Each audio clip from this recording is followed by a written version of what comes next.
¿Qué tal? ¿Cómo le va? Muy buenas noches. Bienvenidos a una nueva entrega de Local. Hugo, ¿qué tal? ¿Qué tal, Fabián? Buenas noches. ¿Cómo estás? Muy bien, un nuevo programa analizando el sector agropecuario en el día de la fecha. Así es. El impacto que han tenido las últimas medidas desde lo económico, y también ha habido una muestra bastante exitosa, que es la cual podamos hablar con la gente del sector agropecuario. Así es, por ello tenemos invitados a el presidente y el vicepresidente, uno de los vicepresidentes de la institución. Esto tras la presentación de estas empresas que apoyan de Local. Política agropecuaria, el tema que nos convoca en el día de la fecha, y por tal motivo hemos invitado al presidente de la Sociedad Rural de Río Cuarto, Javier Rotondo, y también al vicepresidente de la institución de nuestra ciudad, David Tonelo. Muchas gracias por venir, buenas noches. Buenas noches, ¿cómo va? ¿Qué tal? Buenas noches, ¿cómo les va? Muchas gracias por estar con nosotros.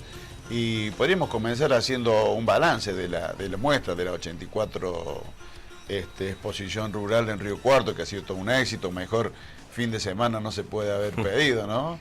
Por fin un fin de semana. Sí, bueno, nosotros estamos, desde que existe la tormenta de Santa Rosa, estamos ahí nosotros con la posibilidad de siempre tener algún fenómeno de eso. Pero sí, por suerte, el año pasado habíamos tenido desgraciadamente un muy mal día domingo, que es el día más masivo, que es el día que la gente usa que la familia usa para visitarnos.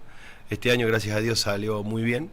Tuvimos un poco de frío jueves y viernes, pero gracias a Dios, sábado y domingo se colmó el predio y cerramos una muestra bárbara. La verdad que nos sorprende a nosotros mismos todos los años la cantidad de expositores. Nos queda chico el predio, créanos que nos queda chico. Por suerte hemos tenido la suerte de rechazar propuestas de expositores por falta de lugar, así que para nosotros fue un cierre justo en un momento bastante complejo, pero un cierre en lo que es la muestra en sí brillante, ¿no? Una semana que se dio en todos los aditamentos, digamos, desde lo económico fundamentalmente, y que seguramente ha impactado en el humor del productor. Sin duda que la devaluación esa que se produjo los últimos 2 o 3 días de la semana hicieron que nuestros expositores, algunos operaciones que tenían pactadas o armadas, no digo retrotraerlas, pero tuvieron que acomodarlas un poco, y bueno, y el nerviosismo del productor y del público en general por la situación que está viviendo el país hoy, ¿no? ¿Cómo manejaron el tema ese de los precios, que realmente en ese momento fue un momento bastante complicado, ¿no es cierto?, para referenciarlo? Dependió de cada negocio cómo se pactó y cómo se hizo, y la razonabilidad de cada uno de poder acomodarlo, ¿no? Por ejemplo, Todo Campo dijo que ellos pactaban lo que habían dicho, y su palabra se pactó y se cerró como se había acordado. Otros lo tuvieron que acomodar en el transcurso del tiempo. ¿Se hacen negocios durante la muestra o es todo? Hay dos categorías importantes que, por lo que uno analiza, que el expositor nos acompaña y se hace. Primero, destacar que Río Cuarto se arma con expositores locales, sobre todo la parte agroindustrial o metalmecánica. Nosotros somos muy celosos de que la gran marca multinacional venga a través del representante local, y si no, la pyme regional también venga con el distribuidor local. Y eso hace que se genere un vínculo de confianza con la institución, que le damos esa posibilidad para que el negocio a generar o que viene generado quede en Río Cuarto. Normalmente hay un poco y un poco, Fabián. Generalmente es más. Por eso es el éxito de visitantes o de expositores que nos quieren acompañar. Generalmente es el negocio que se genera y se completa posterior a la exposición. Y algo de negocios que vienen ya hablados, estamos hablando de negocios que vienen con una parte de financiamiento, que tienen una serie de etapas, que no es ir a comprar y sentarse y salir. Tiene su tiempo, son inversiones que llevan toda una carpeta, que llevan todo un tiempo. Generalmente es más la cantidad de negocios que se generan para finalizar posterior a la exposición que los que se finalizan en la expo. Es más o menos así el porcentaje. ¿La calidad de los animales que se presentaron? Realmente la calidad fue muy buena, y está demostrando lo que el productor o el cabañero está laburando en genética, realmente en toros y en porcinos, en ovinos. Realmente año a año va creciendo, a lo mejor no tanto en cantidad, pero en una calidad que realmente, para la gente que entiende y sabe, se ve día a día el avance, ¿no? ¿La muestra, en cuánto tiempo se hace la muestra? Un año. Un año. Realmente es así. Nosotros descansamos, o descansa la gente, sobre todo la gente del área comercial. Y destacar otra cuestión más, que hay solamente 2 personas abocadas profesionalmente, digamos, específicamente remuneradas para la actividad. El resto lo hacemos todos los directivos o allegados colaboradores ad honorem. Nosotros se descansa ahora todo lo que es el mes de septiembre, y ya en octubre se empiezan a ver visitando algunas otras exposiciones o visitando algunos. Nosotros lo que hacemos es tomar el compromiso de los que vinieron y vamos a las fábricas a visitarlos, o vamos a los lugares a empezar a generar el vínculo para el año que viene. Se define en mayor cuantía en las mega muestras, ¿no? En lo que son las mega muestras específicas. Palermo o Agroactiva y Expoagro se termina de definir, pero se empieza a partir del mes que viene ya digamos, gestar la 2019. Por eso nosotros le ponemos tanto empeño, porque es un sacrificio muy grande, porque la parte general de la dirigencia gremial es sacrificada porque es ad honorem, pero esto lleva un plus, porque es ir a visitar expositor por expositor, generar el vínculo, hablar, ver cómo está, qué situación está, ver los lotes con tiempo, dónde le gusta, quiere cambiar, no quiere cambiar. Es un trabajo bastante arduo. Bien, ya vamos a seguir hablando sobre política agropecuaria, vamos a sumar a otro invitado, así que ahora vamos a marcar la primera pausa, ya regresamos. Bien, regresamos de la pausa, como decíamos, vamos ahora a hablar de la política agropecuaria, y para ello hemos sumado a esta mesa al ingeniero Claudio Demo, integrante de Federación Agraria. Muchas gracias. ¿Qué tal? ¿Cómo le va a usted? Muchas gracias. ¿Qué tal, Claudio? Bienvenido, Gracias. buenas noches.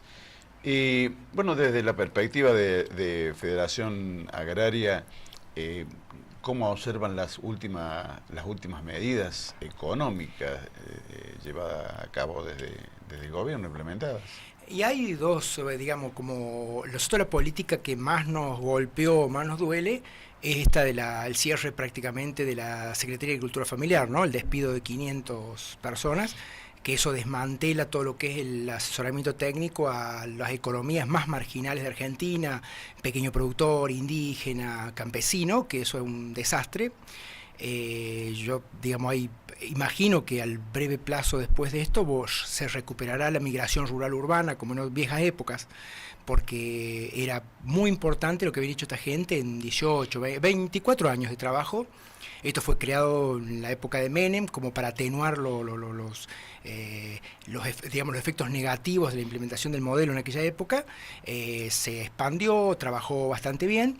Y bueno, apenas entra Macri, despide a gente entrada en los últimos tiempos, que era discutible, digamos, el origen, digamos, como que por el beneficio de la duda, pero ahora están echando la gente que lo fundó, gente impecable, con trabajos impresionantes, ¿no? Bueno, esa es una grave. Lo otro, es decir, digamos, las devaluaciones, que no sé si se le puede atribuir al gobierno o al libre mercado, digamos, el problema, un dólar caro siempre está bien, pero el problema es cómo están el resto de los aspectos de la economía, porque no es lo mismo tener un dólar caro con un montón de productos dolarizados y que golpean fuerte, que tener una economía interna igualitaria, donde el combustible sea acorde al lugar, donde los insumos sea acorde al lugar, que eso es lo que no pasó. Digamos, esto fue una cosa... El aspecto social, decimos. No, pero me refiero a los productores. Es decir, bueno, la situación caótica para los pequeños productores este año es que esto se complementa con la sequía. Es decir, los productores, imagino, les ha golpeado a todos, pero por ahí a lo mejor un productor más grande tiene más capacidad de resistencia o tiene algún ahorro. Pero mucho productor amigo se quedó sin capital de producción. Es decir, invirtió todo su dinero en la campaña, no cosechó nada, y ahora hay que invertir de nuevo, pero no tiene el dinero. Y encima de eso se triplicó el precio del insumo. Entonces es una cuestión que... y buscan financiamiento, y el financiamiento que hay es carísimo. Claro. Entonces como que una situación, yo no sé si va a quedar de nuevo, vuelve a quedar un montón de... Sobre todo los contratistas, los contratistas, serían los que alquilan tierra. Los que sobre todo, agricultura en ¿no? campo tercero. Son los que más afectados están. Que bueno, se da esta contradicción de no tener que salir a comprar todo sin dinero. En una época de los intereses más caros, no sé, de 30 años, Sí, tal vez. Javier, ¿te acordás con lo que dice? Sí, indudablemente Demo? que dos partes. coincido en esa preocupación por lo que es... nosotros tenemos quizá una doble sensación en cuanto a la necesidad de hacer eficiente el Estado, en esto que dijo de los despidos de agricultura familiar, ese Estado macrocefálico que ha gastado enormemente. Hay dos visiones, los que dicen que quizá en el Estado no sobra nadie y quienes por ahí vemos que ha sido un enorme agujero negro. Lo que sí que coincido con la visión de Claudio, que a veces este tipo de decisiones pagan justo por pecadores y quizás a veces se debería evaluar con mucho más precisión cada una de esas tomas de decisiones. Coincido que el área de agricultura familiar, que como bien él dijo, tiene más de 25 años, de creada 24, 25 años, había hecho un trabajo en terreno muy importante y quizás creo que el dato objetivo es decir que cuando la política utiliza mal esas herramientas del Estado bien utilizadas, terminan dándose estas consecuencias de esta lógica de vaivenes. ¿Qué quiero decir con esto? Un buen plan fue capitalizado por la política, cooptado por la política, llenada de militantes y hoy pagan justos por pecadores. Eso fue lo más, quizás, lo más doloroso. Y en cuanto a lo general de las medidas, acordamos mucho lo que dice Claudio, es real. Parece ser que la generalización de la población, un dólar alto, el productor es el gran beneficiado de esto. Cuando primero estamos hablando de que pareciera ser que el campo es solamente agricultura, ¿sí? Que es solamente producción agrícola, y que esa tracción que puede hacer los precios internacionales al estar en dólares y que devuelve algo de competitividad, la devaluación que es real, pareciera ser que es la solución de los problemas del sector, cuando nosotros tenemos uno de los abanicos más grandes de producciones y economías regionales que están con serias dificultades. Y esto que bien él dijo del dólar alto también se traduce a los insumos. Con ese agregado, pero tan importante, que es que el productor viene absolutamente descapitalizado, se comió su capital de trabajo en la pasada campaña, que fue una de las peores sequías de la historia, y entonces agarra justo esta locura de país que vivimos en cuanto a querer acomodar situaciones de la economía en un momento muy complicado. Y parece ser que para el común de la gente, a Macri lo salva la campaña y la cosecha y nada más. No creo que sea tan importante. Me parece que hay muchos otros factores que tienen que acomodarse o que deberían estar en una situación un poco menos turbulenta, que solo el mundo, me parece ser que la mirada del 100% de la población argentina está en que en campo tenga una buena cosecha. Bueno, cuando está esa cuestión, ¿no? El propio presidente lo dijo, que esta tormenta se debe también a la menor producción por la sequía del campo. Sí, es un factor. Yo creo que hay errores propios y cuestiones indudablemente de la coyuntura mundial y local, que en este caso, como puede haber sido la sequía,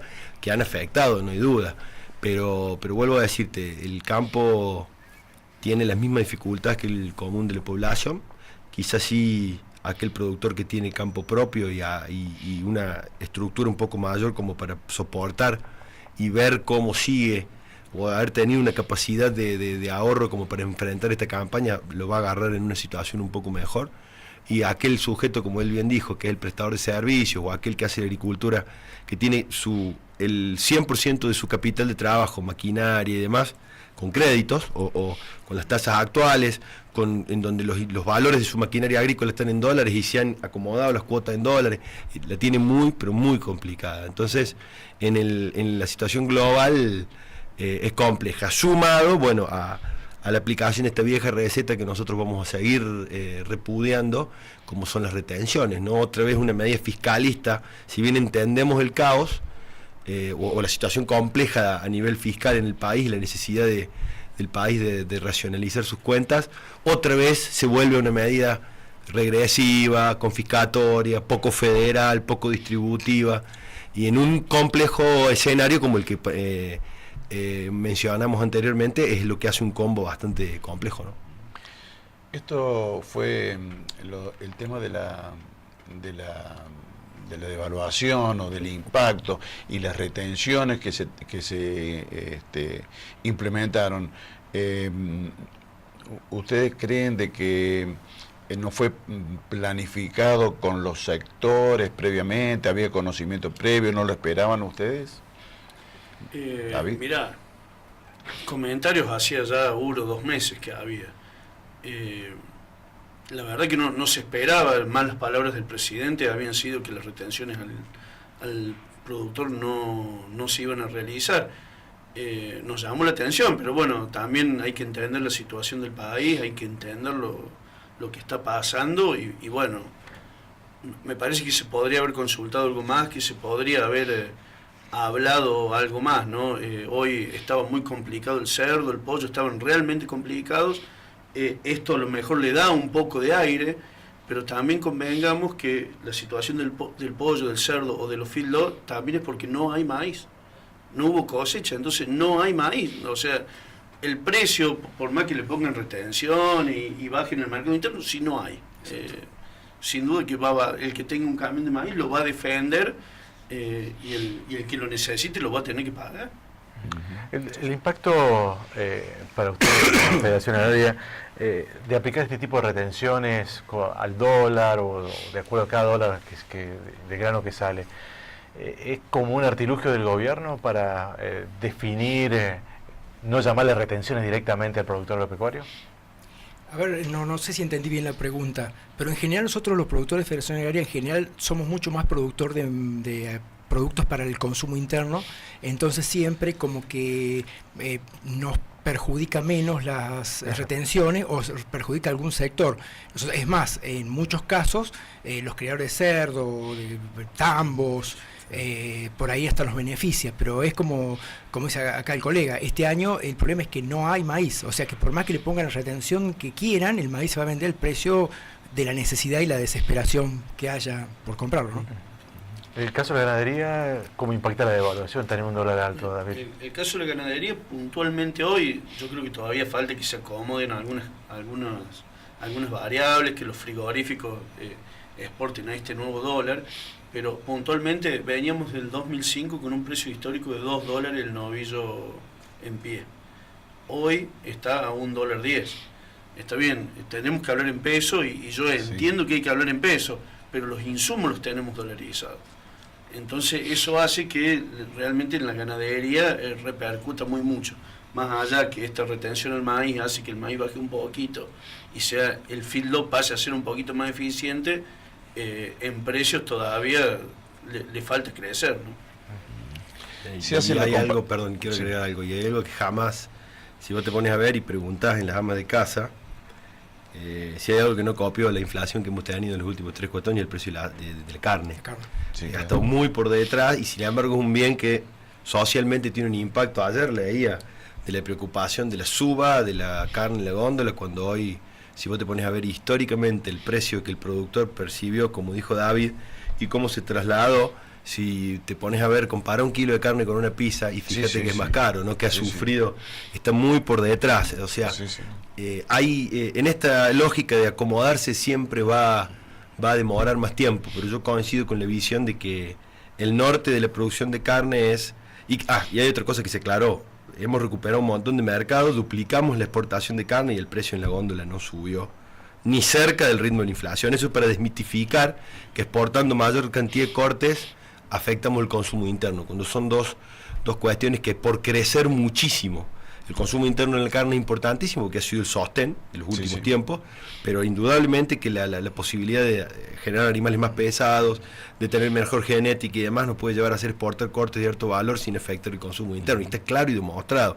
Entonces son dos cuestiones que se van reacomodando en un país total y absolutamente desajustado, ¿no? Que por ejemplo, en la producción de cerdo, el precio aumentó, más lo que bajó el poquito el maíz por la retención, medio que el criador de cerdo se logró acomodar un poquito. Está en la línea, sí, está bien. Está en 37 pesos, 36, 37 pesos.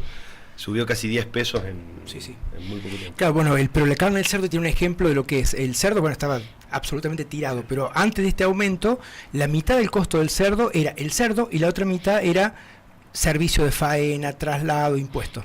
Es decir, y entonces aumentaba el precio, o sea, el precio en góndola no se podía bajar, porque en realidad no era por el precio del cerdo, sino el novillo pasa lo mismo. El novillo hace, no sé, varios años atrás, el costo de faena terminaba resultando gratis por la venta del cuero que hacía el frigorífico. El recupero.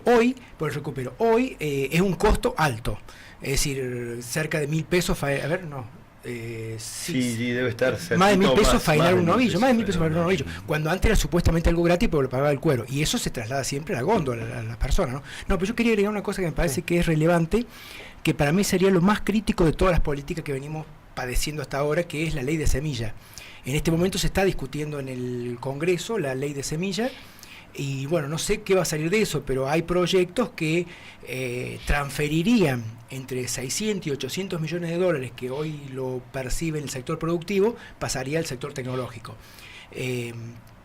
Y sentaría las bases de un sistema de cobro por parte de las tecnológicas, que ellos dicen que es a cambio de mejoras, pero que en realidad hoy hay techos en casi todos lados, así que no hay para mejorar mucho, pero sí va a ser un nuevo costo que van a tener todos los productores, ¿no? ¿Se han cerrado 800 tambos, como se dice en lo que va del año? Sí, la verdad que el número no sé exactamente, debería ver el tema de Funpel y lo que es la Comisión de Lechería de CRA, pero sí, que no sé si 800 puntualmente, pero que ha habido una enorme cantidad de... Aquel productor que tiene la posibilidad de sobrevivir y cambiar su actividad y que tenía la superficie destinada al tambo, sí, no hay duda de que ha sido una situación crítica que viene ya con un arrastre de al menos 7, 8 años o quizás más de situaciones complejas en cuanto a un poco la misma, no sé si la misma lógica, tiene particularidades, pero vos fíjate que nosotros, Argentina produjo históricamente entre 9 y 10 mil millones de litros por año, de los cuales el consumo nuestro está previsto para 7.000, 6.000, y el excedente hay en su momento cuando la leche en polvo, que es el referente de precio internacional, podía cotizar el excedente, la industria tenía una utilidad para poder exportar, entonces derramaba precio. Ese es el eterno problema. Hoy vos tenés una industria prácticamente que vuelca al consumo interno, y el productor atenta contra sí mismo si incrementa, mejora sus niveles productivos, mejora su nivel de producción, o sea, su cantidad de litros, porque eso enseguida es una sobreoferta de litros, se plancha el precio a nivel interno por la imposibilidad de tener un precio competitivo, ¿no? Quizá ahora esta cuestión de la mejora del tipo de cambio, y si hay una voluntad de capacidad teórica de pago dentro de la cadena, que por los estudios que han hecho las cadenas lácteas está dentro de la industria, la posibilidad de ese precio de pago al productor está en la posibilidad de exportar mayor cantidad de excedente, ¿no? Entonces es un tema que no se va a recuperar de un día para el otro, y cuesta mucho, ¿no? Lo que se está trabajando mucho desde nuestra entidad es institucionalizar el precio, buscar un mercado institucionalizado, un mercado de referencia. El productor es preso, porque no debe haber producto más perecedero que la leche, por lo tanto el productor entrega, no vende, entrega su producción y no sabe cuánto va a cobrar, la va a cobrar en el mejor de los casos 20, 30 días después del día de entrega, al precio, vaya a saber cuál, porque no tiene capacidad de acopio de su producción, la leche la puede acopiar 24 horas, entonces eso hace que sea muy difícil.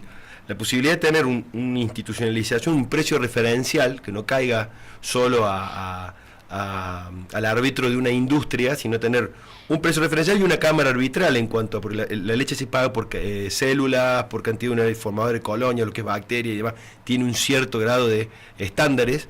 Entonces, al no tener esa posibilidad, es también una pata muy floja del negocio, el no tener la posibilidad de tener una institucionalización que te permita analizar a qué valores vos podés cubrirte al vender tu producción. Es un poco una mezcla de todo, ¿no?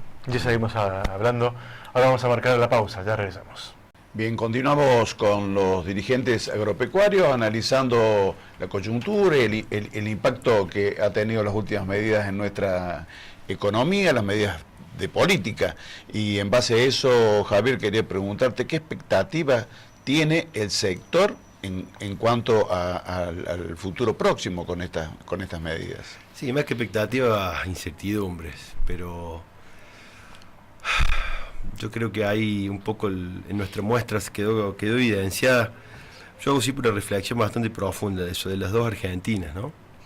De la Argentina que hoy está pensando en tener revancha por la sequía, que es este enorme eje productivo de pequeños, medianos, economías regionales, a productores agrícolas, tamberos, productores de cerdo, que están buscando que el país se tienda a normalizar, y que están pensando en sembrar, están pensando en aún con este cambio de escenario en días, que te cambia la ecuación de costos, que te cambia directamente los cálculos absolutamente, Y esa otra Argentina que fue la timba financiera, la patria contratista, los arrepentidos y toda esta enorme...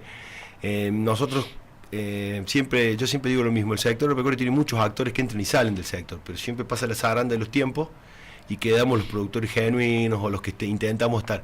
Ese hoy está sumamente complicado, pero está pensando en poner el pecho una vez más porque no sabe hacer otra cosa. Y se encuentra con una lógica difícil, que fue un poco lo que graficamos todos hoy, pero sabe que tiene que seguir poniéndole el hombro a un país que nunca le da respuestas, ¿no? Que sigue siempre la expectativa de salir y de esperar. En esa lógica creo que hoy, sobre todo en los distintos rubros que ya analizamos, pero sobre todo lo que es el rubro agrícola, la ecuación de costos cambió y la rentabilidad cambió enormemente. Si bien, vuelvo a decir, se tiende a decir que el tipo de cambio devolvió competitividad, yo no sé si la devolvió tanto. Mirá los futuros de maíz y de soja, quienes tuviesen contratos de alquiler, no te olvides que gran parte de la agricultura es el sobrecampo arrendado, ¿no? Hoy los números son muy finos, y hacen repensar el negocio muy cercano, muy finito. Y el productor ganadero, el productor mixto, no se ha mejorado su situación porque necesita hoy cambiar, viene de un serio problema de base de hace mucho tiempo.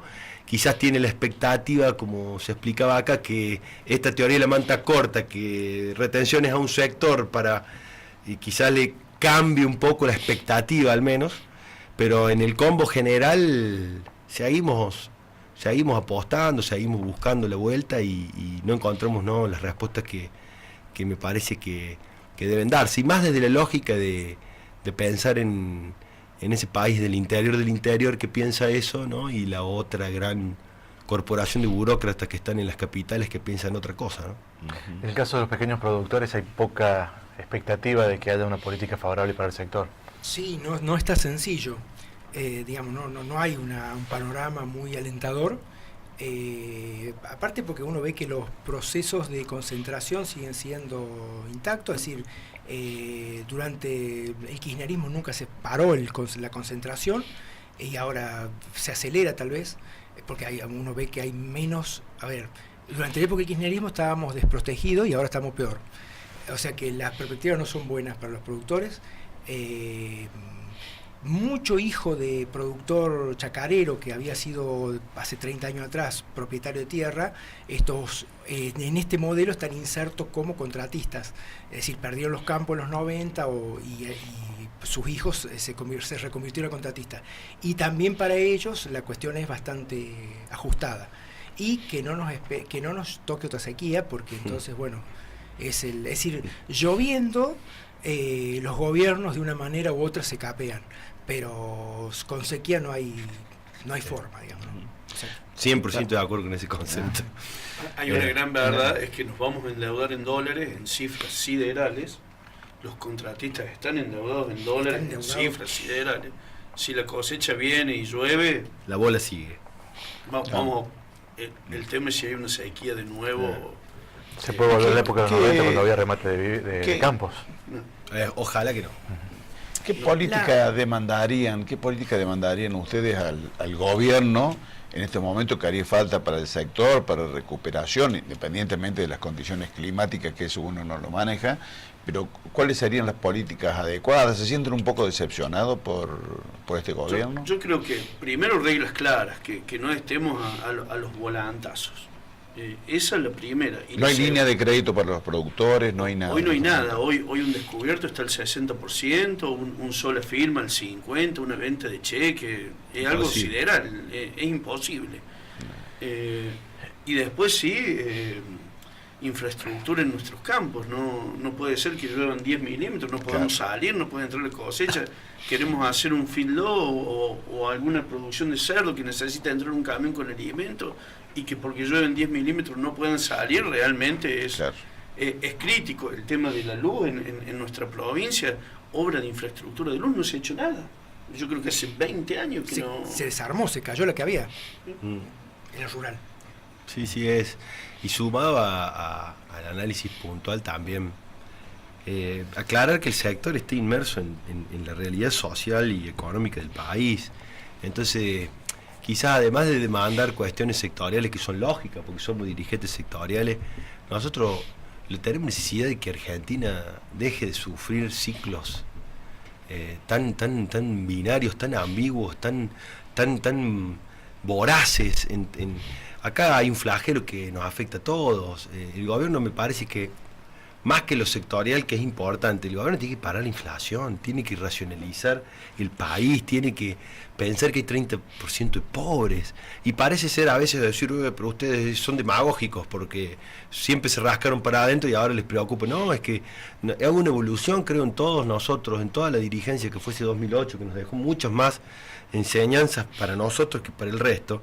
Es que el sector agropecuario es un motor importante, pero no puede estar aislado de una realidad del país. Claro. Y hoy me parece que lo que más agobia, lo que más preocupa es la necesidad de tener pymes invirtiendo en personal, en las localidades del interior, generando desarrollo en el interior. Y nada de eso se puede llevar adelante si no tenemos un país racional desde las cuentas, racional desde la inflación, que contenga muchos sectores que están hoy muy complejos. Entonces, me parece que lo sectorial es importante, pero siempre va a estar en un segundo plano, porque hoy lo más importante me parece que es eso, y lo que nos debe poner a todos no sé si en alarma, pero en la necesidad extrema de que así ocurra, ¿no? Quería acotar recién algo. No, una cosita, es decir, que la diferencia con los 90, que los productores salieran a vender las tierras, es distinto, porque en esta coyuntura el propietario de tierra no le va mal, porque los arrendamientos, y que lo tiene arrendado, porque los arrendamientos son altos y en general los cobran, llueva o no llueva. El problema es del productor, el que hace el ejercicio de producción. Porque que es lo que se van a fundir.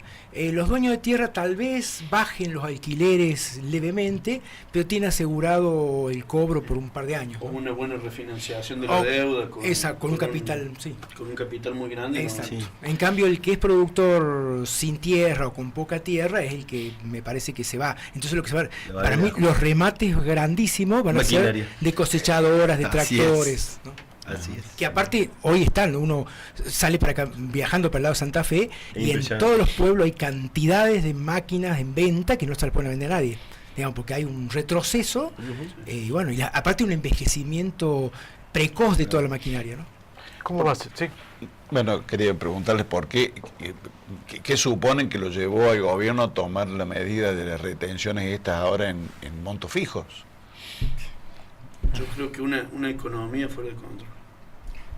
Claro, el problema es un problema financiero. Con una expectativa inflacionaria, en el monto fijo, ustedes saben que es como decir para que se vaya diluyendo. Así es. Con la inflación, claro.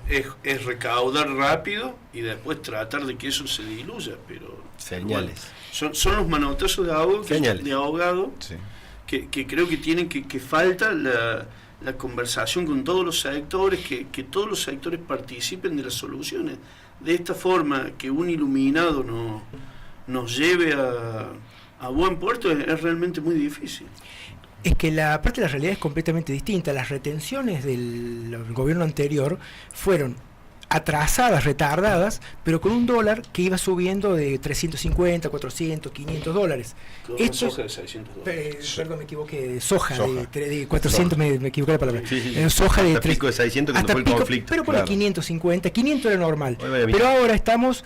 venimos para atrás y no sé si hoy o en estos días baja los 300 dólares.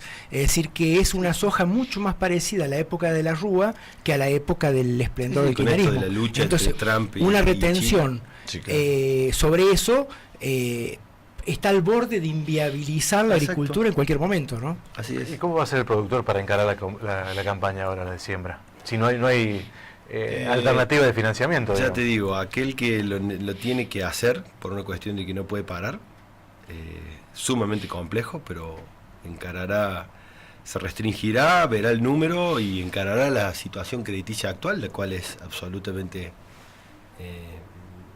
si se quiere, hilarante ya directamente, porque lo que él dijo... También esperamos que se normalice. Y apostar que en el mediano, en el corto plazo se normalice algo la situación, pero yo lo que sí creo es que, como dije en un principio, el sector agropecuario va a entronizar en muchos actores, y tiene muchos actores. Alguien hace lo que vos no podés hacer, y eso es así. Y si llueve, se acomoda todo, se iguala todo, pero hoy el que tiene que encarar en esa situación está sacando números muy finos, porque aparte de una cuestión, mucho de lo que ellos dijeron de los arrendamientos, nosotros vivimos semanas pasadas el cambio abrupto de la cotización, la devaluación, y los contratos se firmaron en valores que ya lo tiene que pagar el productor. O sea, entonces es un escenario de repensar muy bien, ¿no? Bien, muchas gracias por venir. Se van a llevar un presente del programa, un Malbec de Supermercados Así, muchas gracias. Gracias a ustedes por Bueno, Muchas muchas gracias. Nosotros vamos a marcar la pausa, ya regresamos. ¿Qué tal, Javier? Buenas noches, bienvenido. ¿Cómo estás? Buenas noches, muy bien. No estás como en los mercados, no estás... No, bueno, estoy últimamente tranquilo. no tan alterados, No, pero... no, estoy tranquilo. ¿En qué están pensando los mercados hoy, Javier? Mirá, un poco dada las últimas informaciones en cuanto al acuerdo con el fondo, en cierta medida se ha tratado de quietar esa incertidumbre sobre un posible default, de poder llevarse en marcha el acuerdo y llevarse a la práctica, creo que es lo más importante. Básicamente el Estado no debería estar yendo al mercado a buscar fondos, más que se estimaban algunos trabajos, algunos papers de trabajo de 2,6 mil millones de dólares para el año que viene, pero básicamente es para, no es emisión de nueva deuda, sino para cubrir lo que serían los vencimientos de las deudas del año siguiente. Claro. Pero en términos generales hoy lo que se está pensando es en que que la inflación no se incremente, y por otro lado que la actividad económica empiece a reactivarse. Son procesos muy largos, o sea que de darse esta reactivación recién estaremos viendo plasmado en indicadores para el año que viene, pero básicamente lo que se está viendo es eso. Por lo que muchos, desde el punto de vista inversor, lo que se está viendo es lo que se invierte es a través de deudas cortas, deudas en dólares.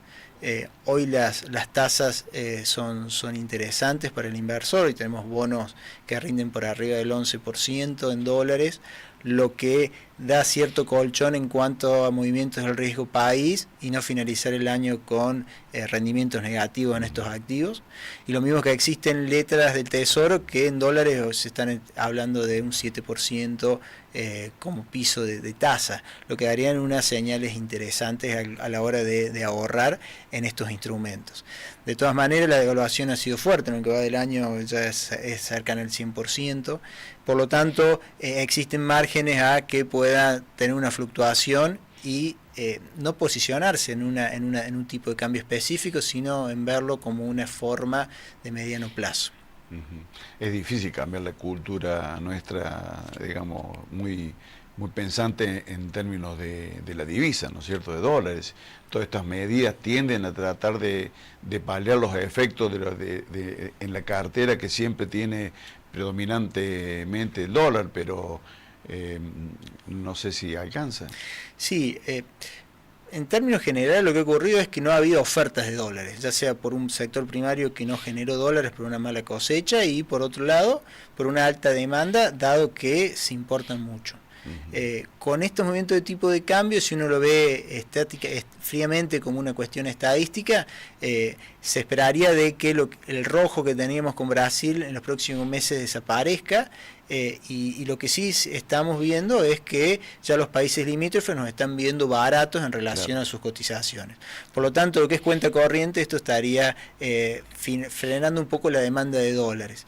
Y por otro lado, para el Estado, si el Estado no tiene que ir al mercado a buscar financiamiento en dólares, que es lo que se espera para los próximos años, la demanda también debería ser baja, por lo que de esta manera lo que es la cuestión cambiaria, si no existen variables políticas que hagan que jueguen de otra manera, no debería ser así. Otro indicador también que se podía ver es que en el caso de las letras del Tesoro, donde la posición extranjera en cuanto a este instrumento era del 50%, en el mes de agosto llegó ya a ser el 20%. Por lo tanto, estas salidas de capitales mediante la venta y la compra de dólares estaría también frenándose. Por lo tanto, sería de esperar de que de no existir nada externo y no tanto interno, no deberíamos tener problemas.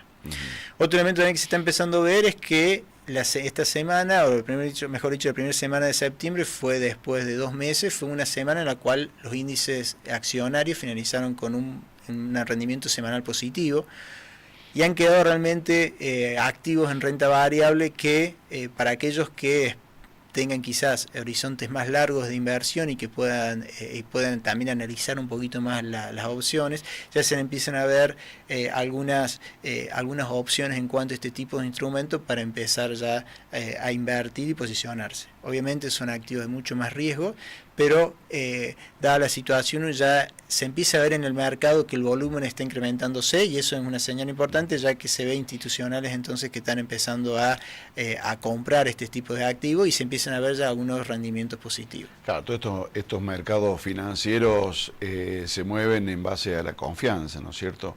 Ojalá que este grado de confianza se siga difundiendo de manera positiva para que sigan respondiendo con ese signo también los mercados. Sí, no lo que sí también es de valores, sino también se ve mucha selectividad también. No es que es una confianza total, sino que hay selectividad en algunos sectores específicos, por lo tanto, nuevamente, hay muchas dudas todavía en muchos sectores, por lo tanto eso no se está viendo plasmado en el mercado financiero y también se debería esperar que no se vería todavía plasmado en la economía real. Bueno, esperemos encontrar un sendero positivo. Muchas gracias, Javier, por tu presencia. No, a ustedes, muchas gracias.